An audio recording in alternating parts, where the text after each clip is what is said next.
Havia um celular virado sobre a mesa da cozinha. Apenas isso. Nenhuma briga, nenhuma palavra, nenhuma cena de novela. Só um aparelho de tela escura apontado para o tampo de madeira gasto pelo tempo. E o silêncio imenso que aquele gesto pequeno construiu ao redor de uma mulher que havia passado 30 anos aprendendo a não fazer perguntas que doíam.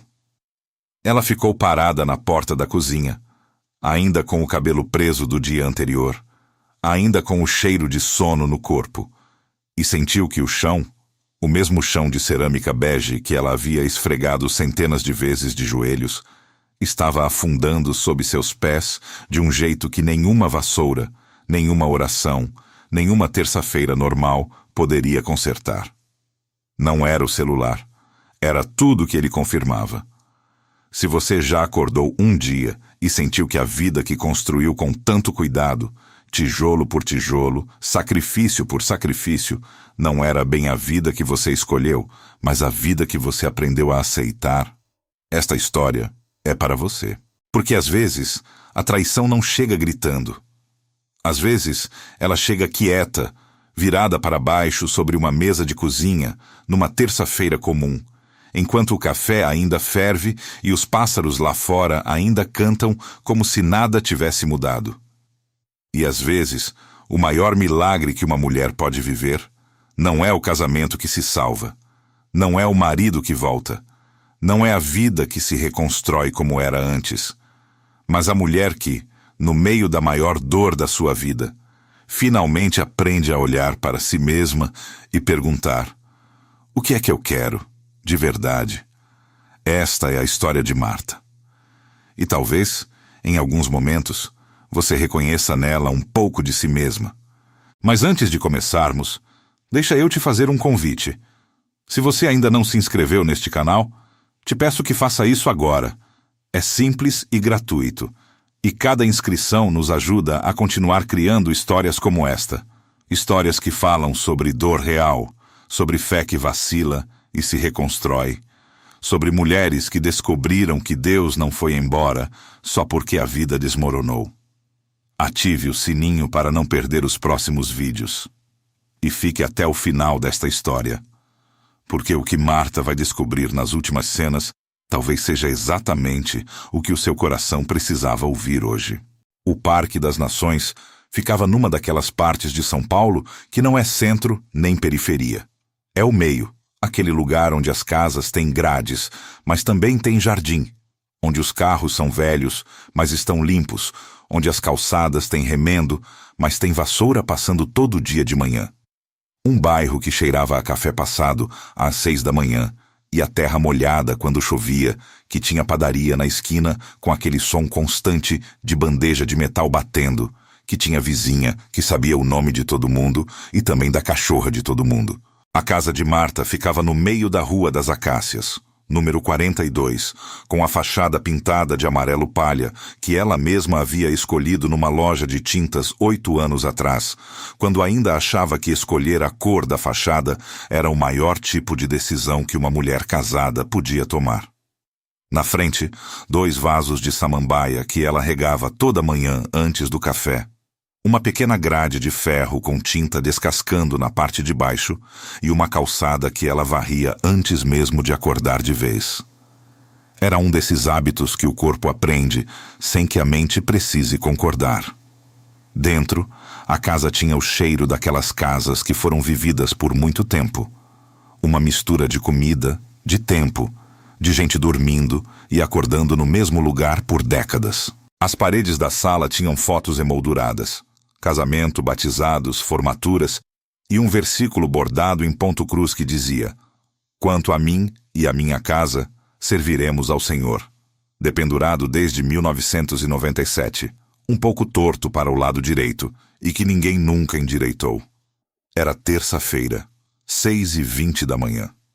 A luz que entrava pela janela da cozinha era aquela luz rala e branca de São Paulo no inverno, sem calor, sem cor, que ilumina as coisas sem torná-las bonitas. Marta Oliveira Souza tinha 52 anos e era conhecida no bairro como a Marta da Farmácia.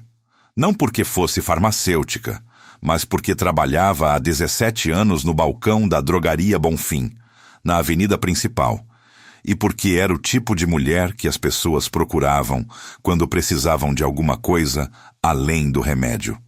Uma orientação, uma escuta, você vai passar por isso, pode confiar. Tinha o cabelo castanho acinzentado preso num coque baixo que ela nunca deixava solto no trabalho. As mãos pequenas e ágeis de quem passou a vida, abrindo embalagem e contando troco. E um sorriso que chegava antes das palavras. Um sorriso generoso. Daqueles que as pessoas confundem com felicidade, mas que às vezes não passam de um hábito cultivado por necessidade. Ela não era uma mulher de reclamar, pelo menos não em voz alta. Havia aprendido cedo, ainda menina, na casa da mãe, numa cidade do interior de Minas que ela mal mencionava, que mulher que reclama muito cansa, que mulher que chora muito constrange, que mulher que pede demais perde o que tem. Então ela aprendeu a ser a mulher que dá, que serve, que resolve, que sorri quando está exausta, que ora quando está com raiva, que coloca o prato na mesa e pergunta se tem sal antes de se sentar. Renato, seu marido, tinha 54 anos e era engenheiro de manutenção numa empresa de logística no ABC. Tinham se casado em 1994, numa cerimônia simples na igreja presbiteriana do bairro onde ela morava na época, com 200 convidados e um vestido de cetim que a mãe ajudou a pagar. Tinham 2 filhos, Lucas, 27 anos, que morava em Campinas com a namorada, e Beatriz, 24 anos, que estudava administração à noite e morava ainda em casa. Marta havia dedicado 30 anos à arquitetura invisível daquela família. As consultas médicas agendadas, as festas de aniversário organizadas, os conflitos mediados, os silêncios administrados. Era o tipo de dedicação que ninguém fotografa, ninguém emoldura, ninguém pendura na parede ao lado do versículo em ponto cruz. Naquela terça-feira, antes de ver o celular, Marta já havia regado as samambaias. Encheu o regador de plástico verde no tanque, foi até a frente, despejou devagar, sentiu o cheiro de terra úmida subir e pensou, como às vezes pensava sem querer. A samambaia não precisa de muito. Água, um pouco de sombra e ela cresce. Voltou para dentro. Pôs a água para ferver. Abriu a geladeira, tirou os ovos, fechou. Esqueceu o que ia fazer com os ovos. Ficou parada por 3 segundos olhando para a bancada. Renato ainda dormia. Ela conseguia ouvir o som do ventilador no quarto. Ele dormia com o ventilador mesmo no inverno. Um hábito que ela nunca entendeu e sobre o qual havia parado de comentar há 15 anos. Tirou a frigideira do armário, ligou o fogo. Pensou que precisava ligar para a Beatriz mais tarde, porque a menina tinha chegado tarde na noite anterior e Marta havia fingido que estava dormindo, embora não estivesse. Ela vai achar que não me importo, mas se eu falar alguma coisa, ela vai dizer que estou controlando. Não tem jeito certo de ser mãe. A gordura a chiar soou pelo corredor. Havia uma qualidade particular no silêncio daquela casa às 6 da manhã. Não era o silêncio do descanso, mas o silêncio das coisas não ditas, acumuladas em décadas. Era o silêncio de 2 pessoas que aprenderam a conviver sem se encontrar, que ocupavam os mesmos cômodos em horários alternados, como numa coreografia ensaiada que nenhuma das 2 havia escolhido conscientemente. Há um tipo de solidão que só as mulheres que passaram anos servindo a casa inteira conhecem bem. Não é a solidão de quem não tem ninguém, é a solidão de quem está no meio de todo mundo e não é vista por ninguém. É ficar no centro da sala cheia e ser o objeto que todos usam, mas ninguém realmente olha. Como o sofá, como a mesa, como a luz acesa no corredor que ninguém agradece, mas todo mundo precisa. Marta conhecia essa solidão desde muito antes de encontrar o celular virado. Só não sabia ainda como chamá-la pelo nome. Foi quando foi pegar a colher de madeira no porta-utensílios que ela viu. O celular de Renato estava sobre a mesa da cozinha, virado para baixo, a tela tocando o tampo de madeira. Ele nunca deixava o celular ali. Era um desses homens que carregam o telefone no bolso mesmo dentro de casa, que levam para o banheiro, que colocam na mesinha de cabeceira antes de dormir. Marta ficou olhando para aquele retângulo preto por um tempo que não soube medir. Não era a presença do celular que a deteve. Era a posição. Ela não pegou. Não virou. Voltou para os ovos que já estavam passando do ponto. Colocou no prato. Foi colocar o prato na mesa. Ficou sentada na cadeira da ponta, a cadeira que sempre foi dela, a que tinha o assento um pouco afundado de tanto uso. Olhou para o celular. Olhou para o prato. Tomou um gole de café, que estava quente demais, e sentiu a queimação descer pela garganta como uma confirmação. Quando Renato acordou e entrou na cozinha às 7h15, ela já havia lavado o prato, secado, guardado. Ele pegou o celular da mesa com um movimento rápido demais e disse, "Bom dia." Sem olhar para ela. Ela disse, "Bom dia," de volta com o sorriso que o corpo faz quando a mente está em outro lugar. Ele tomou o café em pé, como sempre, de costas para ela, olhando pela janela para o quintal. Saiu às 7h40. Ela ouviu o portão fechar. Ouviu o carro ligar. Ouviu o som do motor sumindo pela rua. E ficou sentada à mesa vazia da cozinha, com as mãos sobre os joelhos, sem chorar, porque o choro ainda não havia encontrado o caminho. Era uma sexta-feira de novembro de 1993. Ela tinha 23 anos e Renato 25, e eles namoravam há 8 meses, quando ele apareceu na porta da casa da mãe dela com uma caixa de bombom e aquele sorriso que ela depois passaria 3 décadas tentando recuperar nas expressões do rosto dele. Estavam sentados no sofá da sala, com a televisão ligada sem volume, e ele disse, "Marta, você sabe que eu não sou homem de muita palavra, mas sei que você é a mulher certa." Ela lembrava de ter pensado naquele momento que aquilo era suficiente. Que um homem que sabe o que quer, mesmo que não saiba dizer, vale mais do que um homem cheio de poesia e nenhuma certeza. Ela disse que sim. A mãe chorou na cozinha. E Marta, que nunca havia aprendido a distinguir entre segurança e amor, construiu os 30 anos seguintes sobre essa fundação que parecia sólida de fora, mas que sempre teve, bem no centro, uma pedra torta. Agora, naquela terça-feira fria, sentada na cadeira afundada da cozinha, Marta ouvia o eco daquela cena antiga e percebia, com uma clareza que dói como luz forte nos olhos, que ela havia passado 30 anos tentando ser suficiente para um homem que lhe havia dito, desde o início, que não sabia amar com palavras. E ela havia interpretado aquilo como humildade, como solidez, como virtude. Nunca havia considerado que talvez, só talvez, aquilo fosse apenas o primeiro aviso de tudo que viria a faltar. Há mulheres que passam a vida inteira construindo uma casa por dentro de outra casa. Uma casa invisível, feita de dedicação, de silêncios engolidos, de aniversários lembrados e dores esquecidas, de jantas quentinhas e lágrimas frias. E essa casa interior, construída com tanto cuidado, com tanto amor real e genuíno, às vezes não tem janelas, não tem porta de saída para ela mesma. É uma casa feita para que todos os outros entrem e se aqueçam, mas onde a construtora dorme no corredor, de casaco, sem que ninguém perceba que está com frio. Marta havia construído essa casa.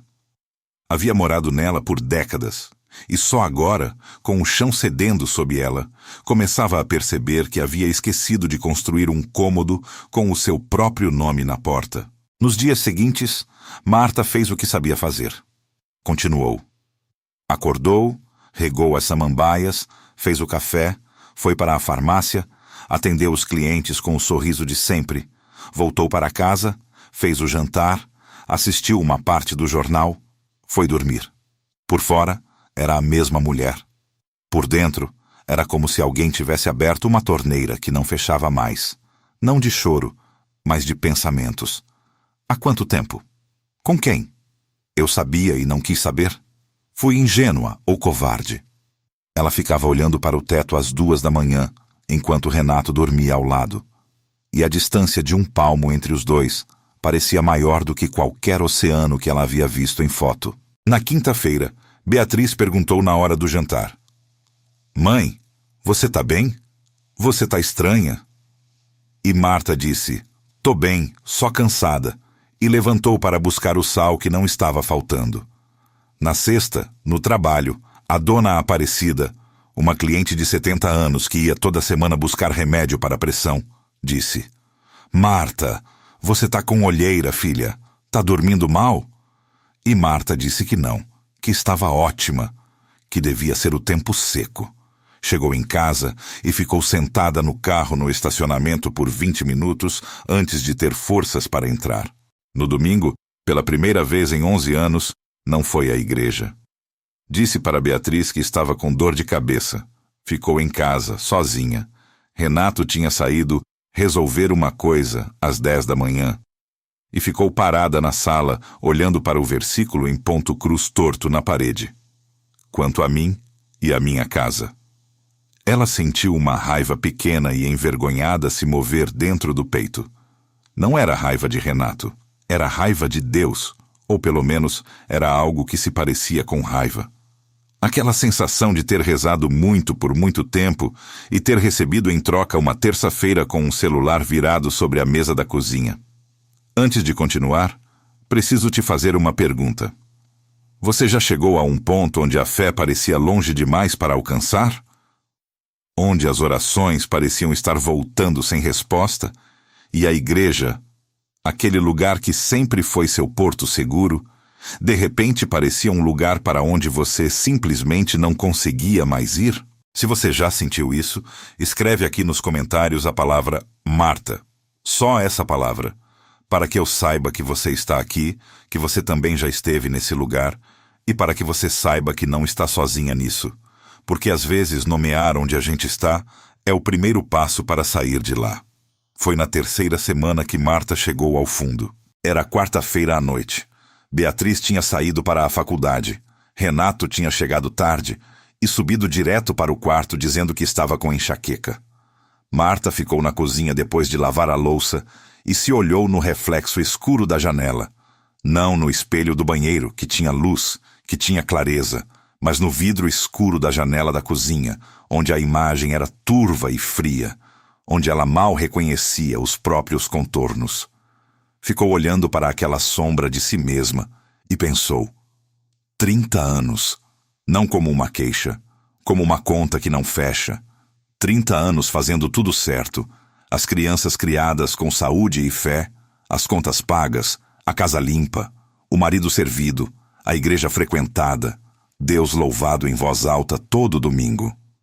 E o resultado era essa mulher opaca no vidro escuro de uma janela de cozinha, com as mãos ainda cheirando a detergente, sozinha às 10 da noite, numa casa onde havia outra pessoa dormindo a menos de 15 metros. Os ombros foram os primeiros a ceder. Depois o queixo. Depois o choro. Não o choro bonito de novela, mas aquele choro feio e silencioso de quem aprendeu a não fazer barulho, nem quando está destruída. Ela chorou com a boca fechada, com a mão espalmada sobre o rosto, curvada sobre a pia, como se precisasse do apoio da pedra fria para não cair. E no meio do choro, entre um soluço e outro sufocado, ela pensou uma frase que nunca havia tido coragem de pensar antes. Eu dei tudo. E não fui suficiente. Por que, Deus? A pergunta ficou suspensa no ar frio da cozinha. Celina Marques trabalhava no mesmo corredor da drogaria Bonfim há 2 anos. Não na farmácia, mas na loja de artigos de papelaria que ficava 3 portas adiante. Uma dessas lojas pequenas e cheias de coisa pendurada que vendem caneta, caderno, cartão de aniversário e aquele tipo de bugiganga de plástico colorido que ninguém sabe exatamente para que serve, mas todo mundo compra. Ela tinha 48 anos, era baixa, usava óculos de armação vermelha e tinha o cabelo cortado curto, quase como um menino. O que no início Marta havia achado estranho e depois havia achado corajoso. Celina havia perdido o marido 3 anos antes. Câncer de pâncreas, 6 meses do diagnóstico ao enterro. E voltado ao trabalho 40 dias depois, porque como ela mesma havia dito uma vez para uma colega de corredor, sem saber que Marta estava escutando. Se eu ficar em casa mais um dia, eu me perco dentro de mim mesma. Marta tinha ouvido aquilo e pensado que era um jeito esquisito de descrever a dor. Só agora, naquela 4ª semana pesada, ela entendia exatamente o que Celina havia querido dizer. As duas se cruzavam quase todo dia no corredor. Trocavam bom dia e tudo bem, com aquela cordialidade de gente que trabalha perto, mas não chegou perto. Até que numa segunda-feira de manhã, Celina parou na porta da farmácia, inclinada para dentro, e disse sem preâmbulo, com aquela objetividade direta de quem já passou pelo suficiente para não perder tempo: Marta, você está carregando alguma coisa pesada faz um tempo. Eu reconheço o peso. Já carreguei parecido. Marta abriu a boca para dizer: não, tô bem. Mas Celina já estava segurando um papel dobrado, que pôs sobre o balcão antes que a negação viesse. Quinta-feira às 7. Endereço tá aqui. Não precisa trazer nada, só ir. É só um grupo de mulheres tomando café. Mas não é qualquer café.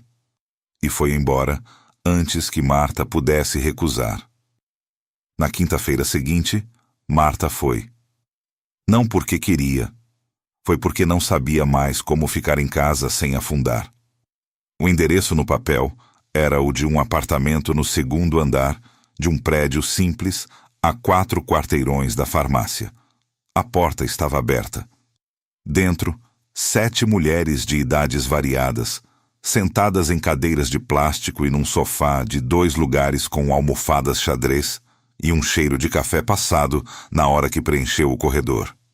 Nenhum microfone, nenhum púlpito, nenhum hino tocando, só o som das vozes e o cheiro do café e a luz amarela do abajur de canto. Marta entrou e ficou parada no meio da sala, sem saber onde sentar. Celina patou a cadeira vazia ao lado dela. E então, sem que ninguém pedisse, uma das mulheres, a dona Ruth, uma senhora de 63 anos com avental de flores ainda vestido, porque havia chegado direto do trabalho de cuidadora, começou a falar sobre a semana dela. Não em voz de testemunho, em voz de pessoa cansada, contando para alguém que entende. Em algum momento, enquanto as mulheres falavam, Celina pegou a xícara de Marta, que estava cheia e fria porque Marta havia esquecido de beber, e disse baixinho, quase para si mesma, olhando para o café: café frio ainda é café. Ele não perde o que é só porque esfriou. Às vezes a gente precisa só de um tempinho na chama certa para lembrar que ainda tem sabor. Não era para Marta. Celina estava pensando em voz alta. Mas aquela frase, ainda é café, só esfriou, precisa da chama certa, desceu pela espinha de Marta como água num dia de calor. Porque era isso. Não estava quebrada, não estava perdida, não estava errada. Estava fria, e frio se resolve. Frio não é o fim. Ela não chorou ali. Mas sentiu, pela primeira vez em semanas, algo se mover dentro do peito que não era dor. Era o início de uma pergunta diferente. Não mais por que isso aconteceu comigo, mas quem sou eu agora que sei disso? Na semana seguinte, Marta voltou na quinta-feira, e na seguinte, e na outra. Não foi fácil. Havia uma parte dela que resistia, que dizia que aquilo era fraqueza, que mulher forte não precisa de grupo, que fé de verdade resolve sozinha. Era a voz da mãe, da avó, de todas as mulheres da família que haviam engolido a dor com dignidade e chamado isso de caráter. Mas havia outra coisa crescendo do lado, algo mais quieto e mais firme. A percepção de que engolir sozinha não era força. Era só solidão com outro nome. Na terceira quinta-feira, foi a primeira vez que Marta falou. Não sobre Renato, não ainda. Falou sobre a raiva de Deus. Disse com a voz um pouco trêmula, mas sem quebrar, que estava com raiva. Que havia servido e orado e comparecido por décadas e que sentia como se houvesse cumprido um contrato e o outro lado não tivesse cumprido. Ficou em silêncio depois de dizer isso, esperando o constrangimento, o versículo de correção, o olhar de "você não deveria sentir assim". Mas Dona Ruth colocou a mão sobre a dela e disse: "Raiva de Deus, às vezes, é a oração mais honesta que a gente já fez." E Marta chorou, pela primeira vez na frente de alguém, sem a mão na boca, sem tentar parar. Chorou e deixou as outras mulheres ficarem ali com ela no barulho feio daquilo, e o mundo não desmoronou, e Deus não foi embora. E aquele apartamento de segundo andar, com cadeiras de plástico e abajur amarelo, se tornou o lugar mais sagrado que ela havia pisado em muito tempo. As semanas passaram como passam as semanas quando a vida está se reorganizando por dentro. Devagar, sem alarme, sem o tipo de evento que se conta para os outros, mas com algo acontecendo, real, firme, invisível como raiz. Marta começou a chegar um pouco mais cedo à farmácia e ficar alguns minutos lendo antes de abrir o caixa. Não a Bíblia, necessariamente, embora a Bíblia às vezes também, mas lendo. Coisas que ela havia comprado e nunca aberto, livros que uma das mulheres do grupo havia recomendado, artigos que Celina mandava no WhatsApp às terças de manhã. Era um gesto pequeno, ridiculamente pequeno. Mas era um gesto que era seu. Não era para os filhos, não era para Renato, não era para a igreja. Era para ela. E essa distinção, que parecia óbvia para todo mundo, mas que para Marta era quase uma língua estrangeira, começou a fazer sentido devagar. Teve uma noite em que chegou em casa, viu a louça acumulada no tanque. Beatriz havia prometido lavar e não havia lavado, e ficou parada olhando. 3 anos antes, teria lavado sem dizer nada e ido dormir ressentida. Naquela noite, deixou a louça onde estava, foi tomar banho e dormir. A louça estava lá de manhã. Beatriz lavou antes do café. O mundo não acabou. Houve também o sábado difícil. Renato chegou em casa com um jeito diferente, mais atencioso do que tinha sido em meses, trouxe pão de queijo da padaria e tentou conversar sobre as férias que a gente poderia tirar ainda esse ano. Marta ficou parada na cozinha com o pão de queijo na mão e sentiu tudo se confundir. A raiva, o carinho antigo, o medo de querer acreditar, o medo de não querer mais. Disse que estava com dor de cabeça. Saiu do cômodo. Ficou no banheiro por 10 minutos respirando. Não era recaída. Era só o lembrete de que transformação não é linha reta. Num sábado de tarde, Celina apareceu na farmácia com 2 potes de brigadeiro embalados com fita e disse: "Faz aniversário de alguém ou é sem motivo?" Marta disse: "É sem motivo." E Celina disse: "O melhor tipo." E ficaram as duas ali no balcão por 40 minutos, comendo brigadeiro e conversando sobre coisas que não tinham a ver com dor. Séries de televisão, uma planta que Celina havia matado sem querer, a melhor polenta que as duas já tinham comido na vida.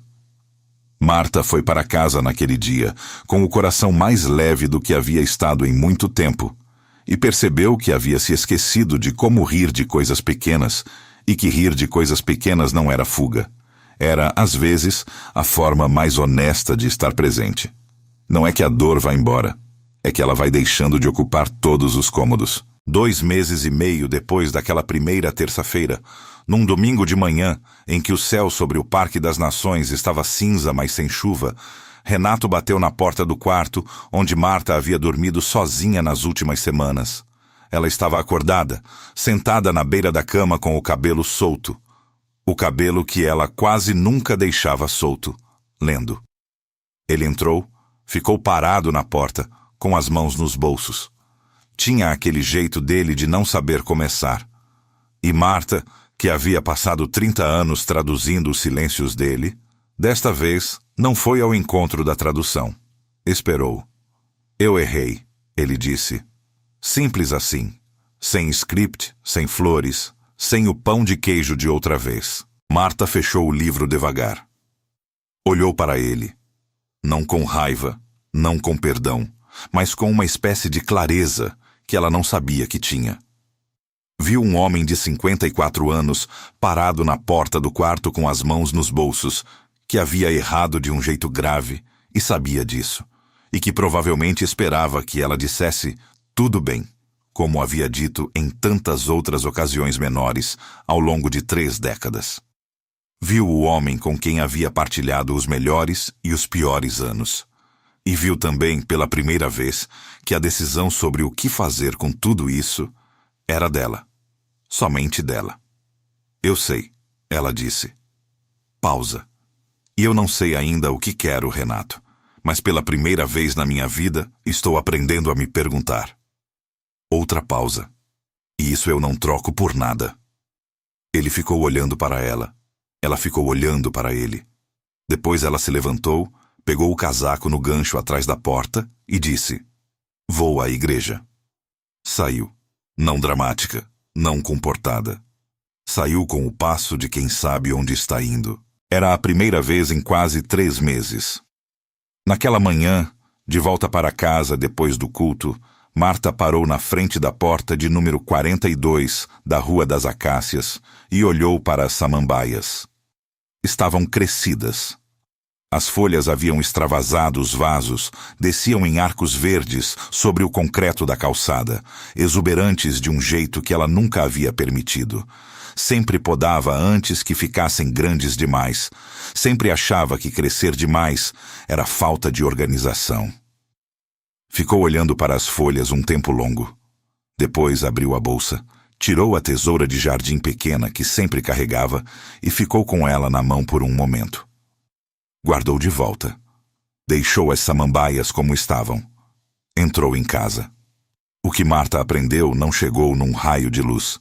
Chegou como chegam as coisas que realmente ficam. Devagar, no meio de café frio, e quintas-feiras com cadeiras de plástico e uma frase dita de passagem por uma mulher de óculos vermelhos que não sabia que estava entregando uma chave. Ela aprendeu que servir por amor é sagrado. Mas servir por medo de não ser suficiente, esse é um peso que Deus nunca pediu para carregar. Aprendeu que a raiva honesta diante de Deus não é o contrário da fé. É, às vezes, o começo mais corajoso dela. E aprendeu, acima de tudo, que havia confundido durante décadas a voz de Deus com a voz do que os outros esperavam dela. E que separar essas duas vozes era o trabalho mais sagrado e mais difícil que uma mulher pode fazer. Porque Deus não precisa da sua perfeição para te amar. Não precisa do seu sorriso que não falha, da sua casa limpa, da sua fé que nunca vacila, da sua dor que nunca aparece. Ele conhece o quarto sem janelas. Conhece o choro da madrugada com a mão na boca. Conhece a mulher que ficou parada na cozinha, olhando para o celular virado, e soube naquele instante que a vida havia mudado para sempre. E não foi embora. Nunca foi embora. Às vezes, o que parece abandono de Deus é o silêncio antes de Ele nos mostrar que somos maiores do que a vida pequena que aceitamos para nós mesmas. E talvez você, que chegou até aqui nessa história, também esteja carregando algo parecido. Talvez também tenha construído uma casa inteira para os outros e esquecido de reservar um cômodo para si mesma. Talvez também esteja com raiva, com medo, com aquela sensação de ter dado tudo e não saber o que restou de você. Se for isso, deixa eu te dizer o que as mulheres do grupo de Marta dizem toda quinta-feira, antes de ir para casa. Você não precisa estar inteira para dar o próximo passo. Você só precisa estar honesta, com você mesma e com ele. Se a história de Marta tocou alguma coisa em você hoje, escreve aqui nos comentários. Ainda tenho sabor. Para que eu saiba que você esteve aqui. Para que outras mulheres que passarem por esses comentários saibam que não estão sozinhas. Se você conhece alguém que também está com o celular virado da vida sobre a mesa, uma amiga, uma irmã, uma colega de trabalho que está com os olhos pesados faz um tempo, compartilha esse vídeo com ela. Às vezes a história certa, na hora certa, é o tipo de café quente que alguém precisava e não sabia pedir. E se você ainda não se inscreveu no canal, se inscreve agora e ativa o sininho. Toda semana tem uma história nova, dessas que a gente conta baixinho, de perto, como quem fala no ouvido de uma amiga. Até a próxima. E que Deus te encontre exatamente onde você está, não onde você acha que deveria estar.